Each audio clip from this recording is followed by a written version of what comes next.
এই ক্ষেত্রে আপনার কোনো দাবি নাই তো? না আচ্ছা যান তাইলে, ভালো থাকেন। ওই আমরা তোর একটু দাঁড়ান, একটু একটু একটু একটু দাঁড়ান, যায় না। আপনি তো সত্যি সত্যি চলে যেতেছিলেন, সত্যি চলে যেতেছিলেন, দাবি যে রাখলেন না, কেন দিলেন আমার চিনেন? এদিকে আসেন, শোনেন, ওই যে ক্যামেরা, আমি জাস্ট একটা ভিডিও করতেছিলাম, আপনার পরীক্ষা করার চেষ্টা করলাম যে কারো কাছে একটু কম টাকা থাকলে বা 20 টাকা থাকলে এই মুরব্বী, সে সারাদিন কষ্ট করে আম বিক্রি করতেছে, সে দেয় কিনা। আপনি তো দিয়ে দিলেন, তার মানে কি পরীক্ষায় পাস না? পাস করছেন কিনা? ঠিক আছে, আমি দিলাম, আমার খুশি। আচ্ছা, তো এই যে পরীক্ষায় পাস করলেন, এখন আপনার কি লাগবে বলেন, কি হইলে ভালো হয়?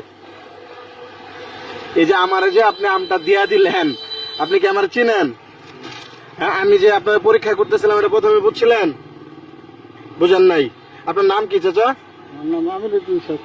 আমিরুদ্দিন শেখ, আমিনুদ্দিন শেখ, আমিরুদ্দিন শেখ। আমিরুদ্দিন শেখ। চাচা, এই যে আপনি বললেন যে